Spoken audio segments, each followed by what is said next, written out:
Hello and welcome to Final Whistle Weekly, and I promise you the stuff after it ends is much better than what you're about to watch now. We did well, didn't we? We did all right. Well, back to back to back. It's all right, isn't it? I suppose about the standard now, isn't it? A 1.5 Winehouse, if you will. I'm Mark Griffiths. He isn't, but he's coping with his loss. And today our promotion party here in Rough Hands, which is what makes Arthur so special, of course. Lots of amazing guests, so let's not waste any more time. As Nathan Jones would put it, let's send in the clowns. Thank you very much. I'm here all week.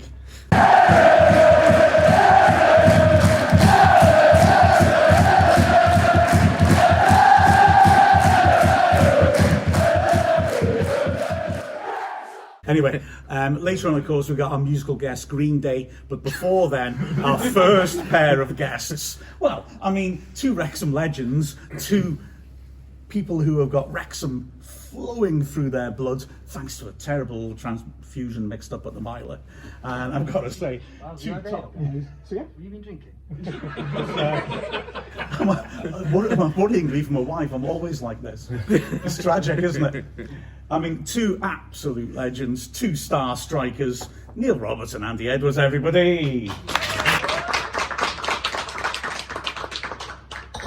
Are we happy with how the season's gone?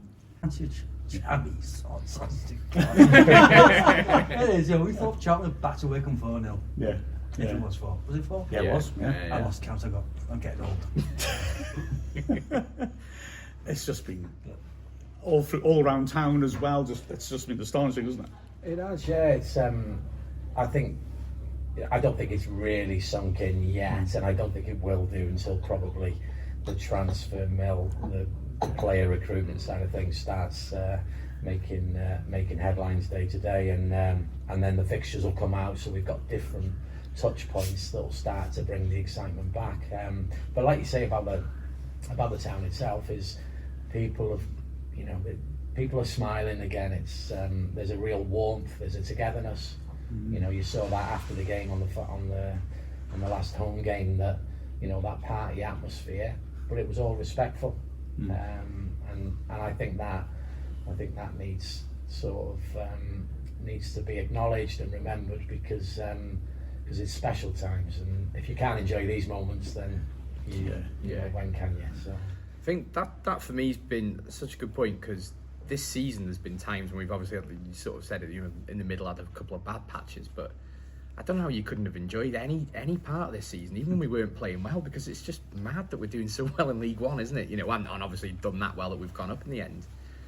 How has it been for you, sort of transitioning to a business owner and then seeing the other, especially owning a pub and seeing the other side of people coming in and moaning when we've not done very well? Yeah, it's been really interesting. I've enjoyed that side of it, because throughout the season, and just as Andy says, is that it's been a little bit up, and then we've had a couple of downs, but in the main we have rode our luck a little bit to maintain our position in the league, but we fully deserve to be where we are. I'm really, really confident about that, is that you could have a conversation with anybody in the league. Birmingham were always going to be the ones that run away with it, and then I think some of the other teams that were considered the sort of title contenders, the likes of maybe it's like a Huddersfield, they've really dropped off at the most crucial time in the season, and what we've done is kind of testament, really. And I've got to pay special mention to Parky, because what he's done is remain faithful to how he operates and how he works day in, day out. And what I love about it is the mentality and the togetherness that they've got as a group of players. From a sort of a group perspective, they stick together. It's interesting that, because we've got a big squad. How does you've obviously both been in Wrexham dressing rooms. How does a manager keep everyone happy, or at least happy enough to go towards the goal that we've ended up having? Well, I was fortunate enough not to be in a big squad. But if you're working hard enough and you get your place, you make sure you keep it. And in all fairness to them lads, they've done it.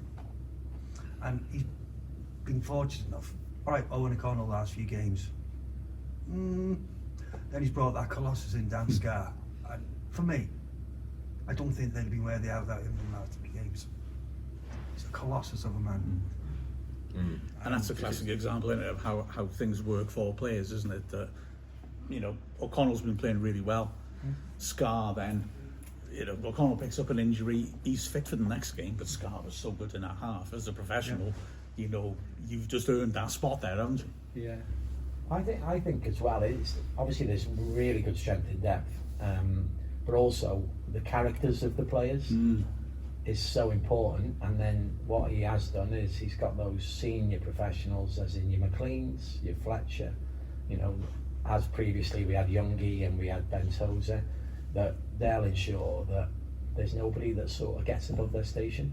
And I think that's something that I think is probably from when you were in your changing room. Yeah. We had Big Jim Steele, Jake King, and in the early days, Gareth Davis, Joey. You know, they made sure you did what you were told, which brought you out to be a good player and good young man. Yeah. Same as you had. Yeah, absolutely, yeah. And like Stephen Fletcher, mate, he must take Cleverth around the arm and say, listen son, you're one special player, but keep your head down. Don't get involved in this hype. Yeah, exactly. So, and Ben Foster, you saw was talking to Ben Tozer, and they were both saying, you know, neither of them has seen anybody in the changing room since when they came in that had anything negative about them at all. There's good characters, all of them. Yeah, and I think it would be quite easy for, you know, you couldn't blame one of them if they got above their station, but I think they're quickly marched back into line, sort of thing. So I think with all the social media as well, you can't fart outside now.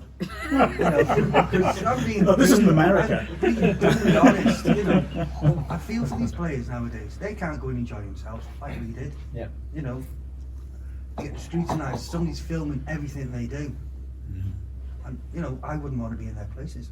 I wouldn't, because we had a laugh, didn't we? yeah, absolutely, yeah. That's the biggest area that's changed, isn't it? Yes, Is the you know, it is, you have to be now, you have to be So professional, it's yeah. ridiculous. Yeah. That's crazy. Even like, I know it's not football related, but did you see that stuff with Eddie Hall the other day, the strongman, and people just rocking up at his house and knocking on the door and giving him stick? I mean, you get a bit of fame and suddenly it can snowball, can't it? But I think Absolutely, yeah. we've been relatively good as a community, I think, to stop that from happening. Left everyone alone. Yeah. Even, you know, when they're storming onto the pitch at the end of the game, there's nobody grabbing anybody. They were just being really nice. Yeah. When you got relegated, were they trying to punch your head in? Yeah, unfortunately. Yeah, no, it has, but that's important, isn't it? And I think that's the bit that, like, for me, is probably the most important thing. Is that the club has always been a family club. It's always been sort of very much togetherness. That's always been here. That's not new. But I think it's important that they retain that. So you see Rob and Ryan and the rest of the sort of ownership team walking through the stands and having photos and being connected. That's important to continue. That continues. The players doing their entrance before a game. That's really important, because it'll get more and more sort of difficult and sort of challenging the higher up we go. And again, there's not many, if any, teams in the world that do what we do with the sort of togetherness piece. It's community and the football team just sort of go hand in glove. It's amazing. There might come a point when we sign a Premier League player that refuses to do that for their own safety, mightn't there? You know, it's not unfeasible, is it? I get how they got it into games. But that's the bit where you don't sign them if they're not. Yes, that's if true. they're not That's true, doing yeah. if they're not doing the off pitch, then they're not good enough for us on pitch. You know, how many names have they thrown at this club over the last month? You know, Ibrahimovic. You know what I mean? And others that we won't name, but they're ridiculous. And, they'll ruin the changing room for a start. They'll ruin the changing room because them lads get on. You only got to get one big, we won't swear, but fancy Dan walk in and say, here I am. They'll be like, and then they'll be thinking, what's he on? I bet he's on that much more than us, and then it gets bitter. And that's something Parkinson's done brilliantly, isn't it? Yes. You know, you've got a lot of money to spend, and how many clubs get lots of money like there suddenly, and the first manager fails because they're thinking, oh, I'm like a kid in a sweet shop here, I can just have whatever I want. Yeah. Parkinson clearly has not been like that, and clearly, I think it's pretty much a matter of public record, has not spent money that he's been told he has, because he needs to build a group of people rather than, like you said, disrupt that sort of harmony. And I think we're lucky to have someone like him, I think. Yeah, I think it's clear. I think his strategy is very much people before players. I think that, Which is good. yeah, which is great, and it's worked. Yeah, throughout the league. So it's not just at the higher levels; it works lower down as well. So. Pity we missed out on Trent, though, wouldn't it? Really, you know. I mean, he'd have been a decent Still backup. Have we? Yeah. Backup right back, yeah. Oh, yeah, he hasn't announced which Real Madrid he's going to, has he? Which? Yeah. Maybe he's going to Rayo Vallecano, eh? He's getting dropped off in Las Vegas. Do you reckon? I have got to say, Andy, I remember you astonishing me when you said about training under the stand. Yes. Because you had nowhere to train. No. And when you think about that compared to where we're heading now, it's hard to imagine it's the same club, isn't it? Well, I don't know whether you're the same. Because if Stanley was frozen, they'd ship us off up to Plasmatic and we'd train inside there. And if they couldn't book the session, we'd do sprints under the the tech end, we used to call it. Yeah. What stands it now? The board stand. Stoke, so-called Broom. Is it really? No. Anyway, we had a running track underneath there and a gym which we sat in Yeah. and just do sprints up and down this all-weather track, which is basically grit. And that'd be a training session. That's incredible, isn't it? Or we go in the car park Yeah. and play keepy uppies because there's a run on it. Yeah. That was a training session. Yeah. And then Bobby Roberts in his time would have us in the gym all afternoon. On the gym. In those days, you know? Sit-ups and press-ups and everything. It was just Yeah. get the money. That's the media room now, where the gym was. That's it, yeah. Yeah. And being on the gin was acceptable in the 80s, I guess, wasn't it, really? Up to a point. Pretty much, Yeah. I like this. I wore my, replica of the shirt I had when I was 9. And then I see that you got exactly the same shirt on there, separated at birth. That's quite something, isn't it? The way our mind's working. But, wow, I mean, yeah, Gareth Davis there that you just mentioned as well, and Edin Dzvecki, Steve Fox, all these great characters. You know, like you say, and like Neil said, it's the club's got an authentic identity. The owners have done so well to basically maintain that when they've come in pretty much blind, and we've risen so quickly. It's brilliant that we are very much still Wrexham, aren't we?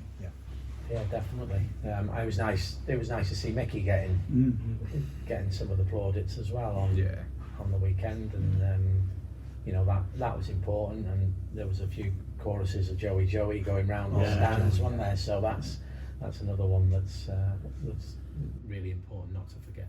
Yeah, 100%. And I mean, it's interesting because we've got a really rich history, but in terms in football terms, we've not won a lot, and we're now seeing the next generation of Joey Joneses and Mickey Thomases coming through, aren't we? These players that we've witnessed. I don't think people can quite comprehend that in 10, 20 years' time, we're going to be talking about James McLean and Paul Mullin and people like that the same way that we're talking about. Maybe not quite Mickey and Joey, because I think they're quite unique in how they came back and to between the clubs. But that generation of players is still special now, 40 years on, 50 years on. You know, there's no reason why Max couldn't be well, in that state, because he yeah. started here, he's risen through the ranks, he's been out to the League of Wales and played at Carnarvon and on loan, and then Nomads as well. I think he might have. Yeah, he was, wasn't he? As a kid, he started there, didn't he? So it's like, you know, somebody like that, you know, McLean and Mullin and, you know, Ben Foster and people like that have all come in and done brilliant for us. But I think what all of us, sort of locally in particular, wanted to see was somebody coming through the ranks and kind of making their way. Maybe he's going on to if it's not with us, to the Premier League, and then coming back like Joey and Mickey did. So yeah, I think we're in a great position. Hopefully they get the academy kind of firing on all cylinders to produce those players. And you would have come into the team either when players like Joey were there. you'd been an apprentice, I guess, like 77, 78, that great Well, that was era. we're not like they are now. I was 14 when they signed, so I was 1979. And we trained with them, as you did. And then we went on a trip to Eindhoven. Got invited, me and a couple of the other lads, John Muldoon and what have you. And we did all right, and on the way back to be apprentices next year. I said, yeah, of course. And you don't realise when you're that young, just, it was the last time that they were this high up, 1981, in the second division. And then looking back now, you think, you think, bloody hell, yeah. It's quite good. With the last squad, all right, I had back-to-back relegations. We did, because we had no money. 82, 83, 81, 82 down, 82, 83 down. And we consolidated ourselves in the 4th division. Exactly. Yeah, and I'm beating Porto and stuff like that, you know, to be fair. You know, 3 Welsh Cup finals. Yeah. Lost 2 of them. Bill's drunk here, Andy. My last game was the only one I won. It's true. Kidderminster threw away. But the only Welsh Cup fair final play. you won, not the only game you won. No. To be fair, that's a bit worrying, wasn't it then? And you won Young Player of the Year as well, didn't you? Yeah. Obviously, Clueless just been the first one to win it 3 times, but I'm not denigrating your achievement. Yeah. Oh God, that came out wrong. But It was pretty only fantastic. 421s at the time of this. You're too modest for your own good, Andy, I tell you. But yeah, it's remarkable to think, isn't it? And long may it continue. Absolutely brilliant, isn't it? Yeah, absolutely brilliant. Yeah. Well, guys, it's been an absolute pleasure to talk to 2 genuine legends, not just of the club, but of this town or city, I guess now, isn't it? Still feels weird. No, it's not a city, is it? It's a town, yeah. So, thank you so much for joining us, Neil and Andy. Thank you. That was brilliant.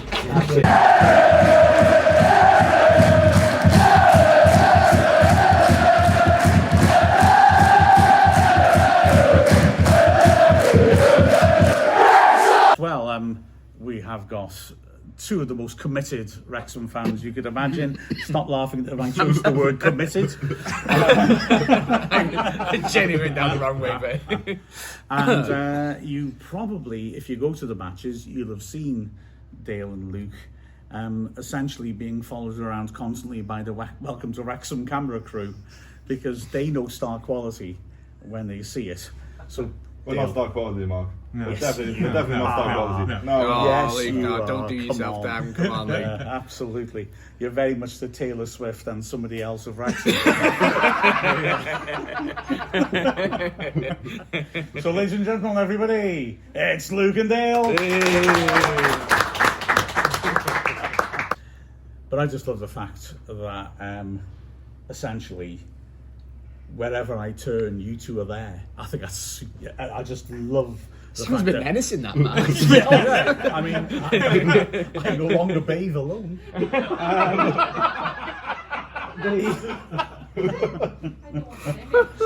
look at me like that. It's not my fault. It's his fault. It's just superb, and you know the players appreciate you guys, and I just absolutely love that commitment, and more than anything, you just love it. So it's just brilliant. It's so positive the way you enjoy it. It's exactly what a football club's for, isn't it? Yeah. The joy of it. It's a day out. Yeah. Win, lose. We weren't saying that when we played Shrewsbury Dale. No, we but We were well, we do tend to fall back on that. I think we did fall back on that when we were coming away from Stevenage. Yeah, there's been a couple of those, isn't it? But on the whole, well, the end result was what we wanted, and that was good in the end. So that's fine. Yeah. I mean, of all the seasons to choose to go to every single game, Luke, you've possibly chosen the best season ever. I mean, 92 points in League One, head into the Championship. You know, when we were complaining about the defence in 2018, 2019 or whatever, did you ever imagine we'd be doing this?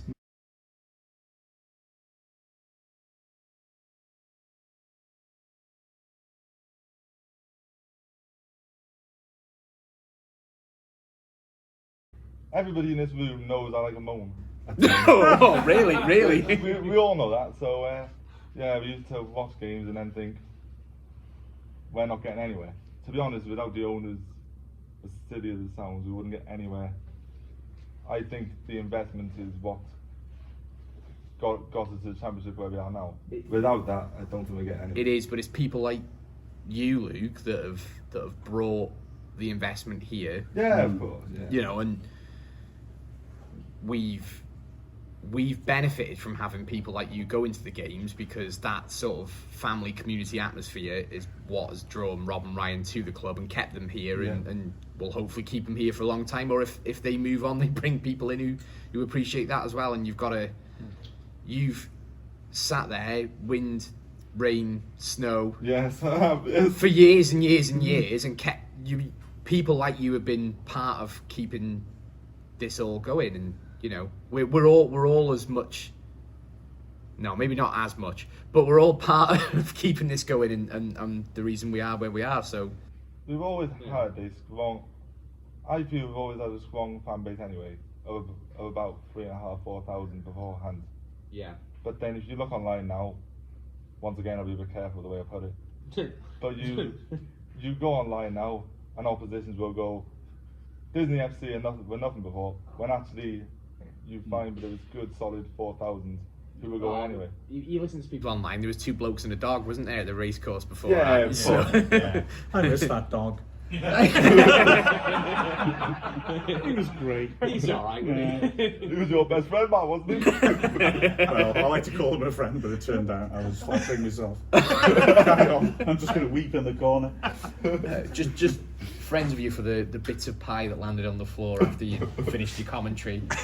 If you knew me properly, Bill, you'd know that no bits of pie. That's true.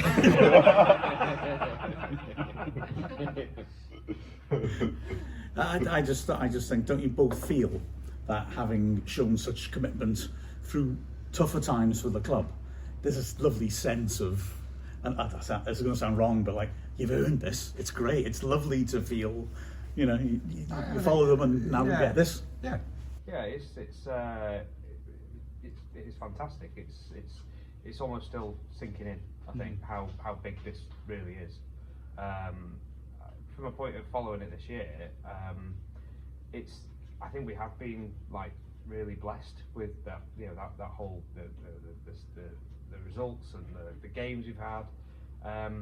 But there was tough games as well. You know, there was a lot of miles and a lot of, you know, there was still, you know, sort of tough games, tough results. I think, you know, we had a few trips back on coaches where kind of going over games, probably a bit too much. To be honest, You know, with some of them we had enough time and to even do it. and even in that point, you think, gosh, we've only lost one game. Yeah. It was a lot tougher before. So it's almost like on that coach journey back, you convince yourself it wasn't that bad, even if it was absolutely horrendous. Yeah. Nothing was horrendous, was it? Really? No, I think no, that's no. giving it- No. Look at him. He's off to wherever he's going to this week. I don't think travelling to them is necessarily makes you any. No, you know, I know. It's tongue in cheek. Yeah, Yeah. It's a funny one, isn't it? I think even if you come to one game a season, if you're emotionally invested, it doesn't make you any less of a fan, does it? No, not at all. No, you know, and a couple of seasons it's all TV for me. You know, this sort of go into this is quite new thing. You know, it just sort of hooks you, and you just, you know, keep going. And then also Luke sort of said, you know, if I don't go to everything, I'm a part-timer. So I have to keep it up. Well, you better try and convince your wife you're going to Millwall next year then. She doesn't want you to go there, so you better try and convince her then or something. You've got to... You have to help me out. Me and you are going to have to convince her. Yeah. I'll have You're leaving this, yeah? Hey, look, those Millwall hooligans better watch out for you, Luke. I think they'll take one look at you and go running, won't they? To be fair, mate. That might be for multiple reasons, to be honest. That really would. So, yeah. I'll help you out. Don't worry. In the whole Millwall. Yeah, you're good at that, Mark. Yes, I am. Colchester away, yeah. You're very good at that. Yeah. I did help You did. to convince Mum that you should go to Colchester by claiming it was an important historical site, even though, of course, it's actually based in a shopping centre on the edge of town. Did you buy it as well, Mum? I did. To be fair, that Halfords has been there since early Roman times. and Still haven't got a bike pump, I'd imagine, no. no, they haven't. And there's a lovely little wool shop around the corner that Bozica used to go to. Oh, fair. Yeah, absolutely. And by the way, just so everybody knows, as Bill said, due to a number of reasons, he hasn't been able to get to all the away games this season. But the ankle tag comes off in September. Which places do we need to, sort of like do a bit of fast talking to convince that you're allowed to go to? Ipswich, Norwich. There's some distant games next season. I got no problem really. I'll be leaving up every game. Maybe not every game, because when I spoke to you, Bill, it depends what the club's foundation has to say about that. In terms of, at the moment, I'm a volunteer once a week when I'm in school. If they were to offer me a paid job, and they said, no pressure if they're watching. No, of course. But I'm not saying it will, but if they were to offer me and they said you had to work a Tuesday, I'd have to, even though I kind of want to say, well, I'm booking multiple holidays to go to football. If I did, I don't think it'll look very good. I think the other thing with Championship is it's different days. Yeah, that's the other thing that hopefully Friday, about it, so, Wednesday, maybe. Yeah, so it's. But I think we're also potentially up for the challenge of more TV, so more moving around possibly in terms of kick-off and everybody days wants and things. Wrexham on the telly, don't they? Really? Yeah. Everybody wants to see Disney FC, as fans would say, on the telly. Everybody knows that. I'd like to hazard a guess we'll probably be on TV for the first weekend, whether it's the Friday or Sunday or Monday or whatever. Yeah. Who would you like first? And would you like it to be at home or away? Southampton away from me. As long. Is this not the Monday? As long as it's a Saturday or maybe Sunday. But I don't fancy Friday or Monday. Get that distance done to start with, eh? Yeah, just get Southampton and Norwich and stuff out of the way in the first couple. How about you, Dale? I prefer home. I think it's good to start at home. I know that's what we've been sort of lucky with the last seasons. And on that basis, take anyone really, but it'd be nice if it was someone coming down. Could you imagine Leicester at home on the Friday? Yeah. Andy, you'd be doing all right that weekend, I think, wouldn't you? We need to get the EFL listening in on this now. We're liable to have more Sunday games on TV. I know what you're going to say. It's going to clash with the women's games, and we love going to the women's games, don't we? So, that's a blow, isn't it? Really? Yeah, I think that needs to. I mean, the women's game is. I think it's fantastic. I think it's something. If people haven't been down to see them, they should just come give it a go. It is really great, and I think because it's when you all go to a race course, you all go in your normal seats and you're sort of all around. There's a lot more people, but when a smaller game like that, which is common to lots of smaller games, you get to meet different people, and that's how we've all met. Really, is by having that sort of different groups of people who follow other, and you mix differently. And I think it's we've almost started to gain as a group. I think the fan base there is sort of it's the pocket of people starting to sort of cluster together. It's growing, isn't it? And the cup final, and the bus and all that. It's starting to come together as a bit more of a women's following, a community. And Denby was great as well. A game that was almost home and away, but don't tell them yet. Don't tell them that yet. We don't know where they're playing. They might want us to go down the every weekend. But there was such a strong following on that day. It surprised me that how many actually travelled for that game, which was it's a Cardiff game that didn't really mean much in the grand scheme of things, phase 2. But yeah, I think the women's great games are fantastic. Fantastic as a community thing, as a day out thing, as a almost different experience. And I've been trying to work out why, despite following Wrexham for all that time, and now we're like having, let's be honest, the best run of results any club's ever had, except for teams at the top of the Premier League winning hand over fist. Despite that, I kind of enjoy the women's games more, and I was trying to work out why, and I think part of it is that they've given me another Wrexham team to support. Because it's all very well having a soft spot for a team, but that won't last. But no, the women's team is like, oh, there's 2 Wrexhams now. We've got 2 teams I feel totally committed to, and that's a real treat. And also that because, you know, it's on a smaller scale, like you said, that fantastic grassroots community sense, even though they're growing and they're achieving superb things, is still there, and there's still that sense of belonging, and the way that it's still feasible for the players to come across and say hello to everybody after the match. Yeah, it's brilliant. It's utterly brilliant. Absolutely, it's the way it's set up is perfect in that sense of game to community sort of group. Like you say, that sort of the players' interaction with young girls and all that you see at the end of the game. And I think it's also worth mentioning how great their season turned out to be. Absolutely. You know, in that sort of that lift that I don't think any of us were really expecting them to pull that off. But that run of games, beating the Swanseas and Cardiffs, and you know, even taking on the challenge of Britain Ferry that surprised everyone at the beginning of the season. Just to add in with that though, the women's team is great. They're doing lots of good things. Obviously, a lot of credit's got to go to Gemma for a long-term work on that. Steve and Josh and all the backroom staff have done a great job.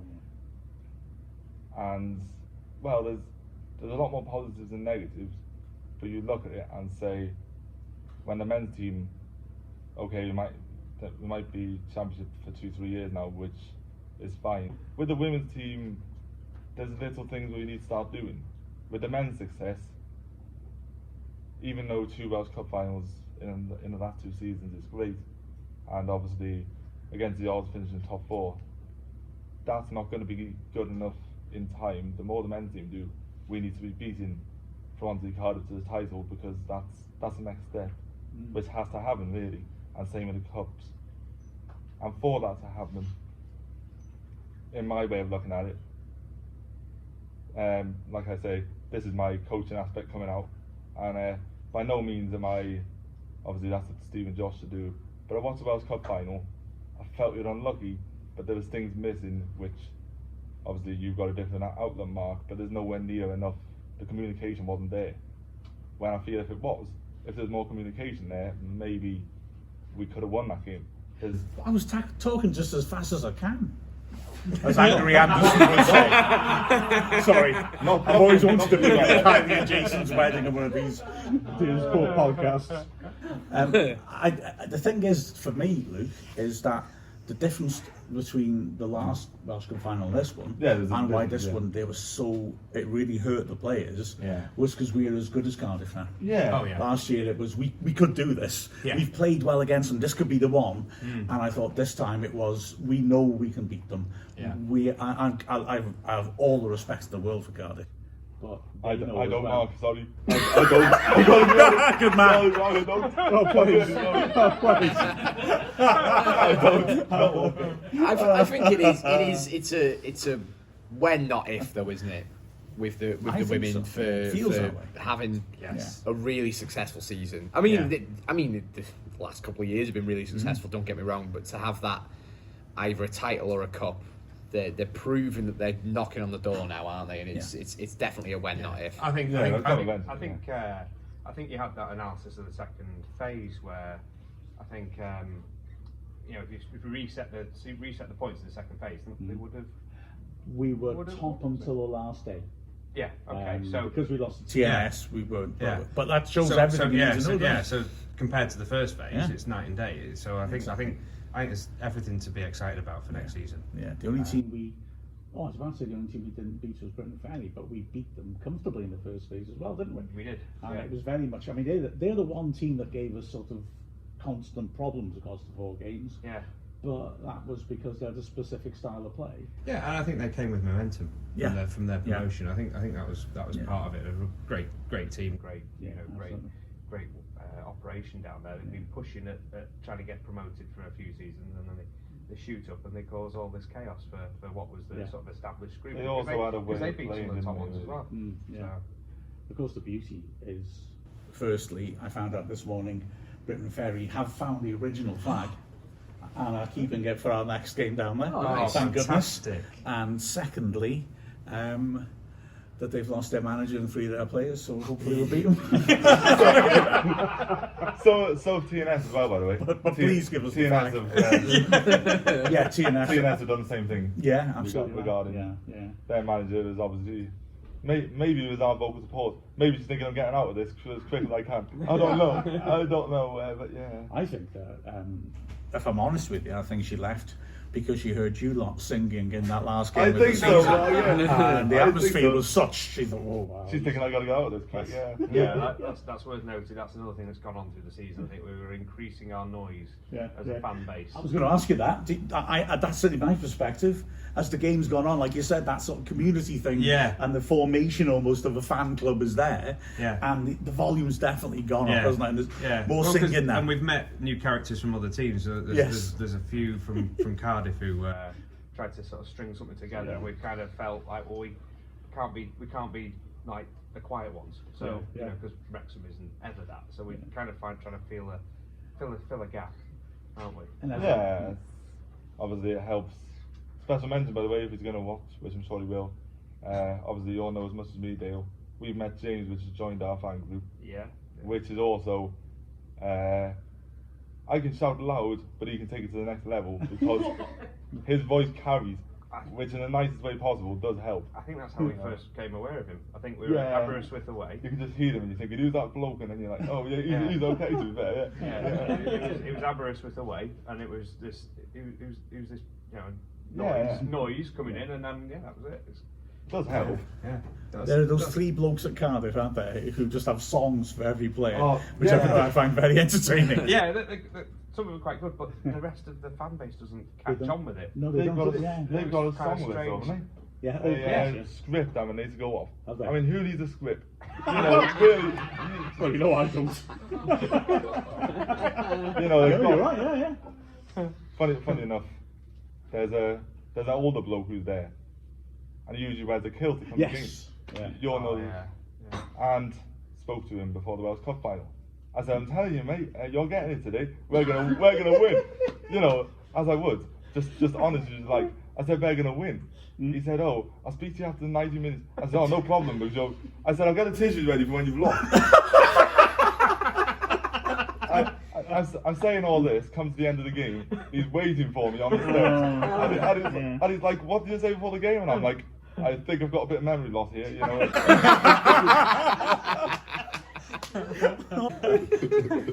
Well, at least you only had to handle a man in a kilt after the game. That came out wrong. I'm not handling anybody in a kilt, man. I had to prove my gender. Again, that came out wrong.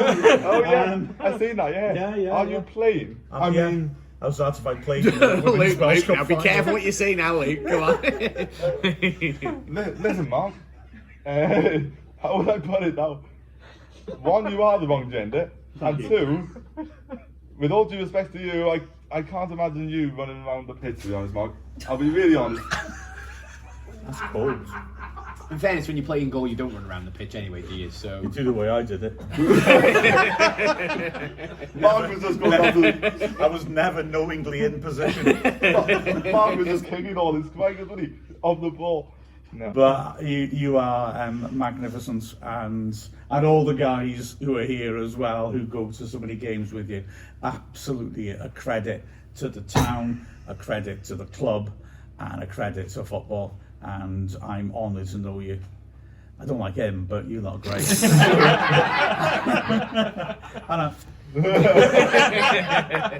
Shocking. No one likes a ref, does it? It's been a blast. Thanks so much for joining us, Luke and Dale. Oh my God, that was epic.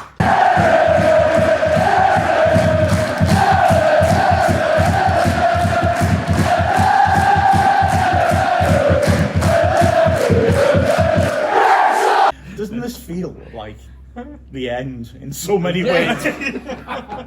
it really does, yeah. It's yeah. been fantastic to everyone. Everyone here, if I can get my words out. I feel like a Martian is taking over my brain and I can't speak properly, but we'll deal with that in 3 years' time after back to back.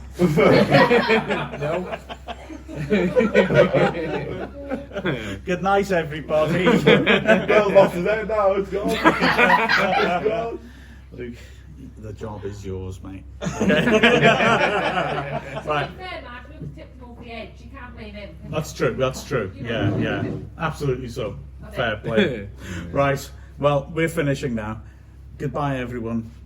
See you next season. Oh, next week if I can be bothered to. Yeah, well, maybe, yeah. See how it goes. Yeah. Stop. Hammer time. Cheers, cheers.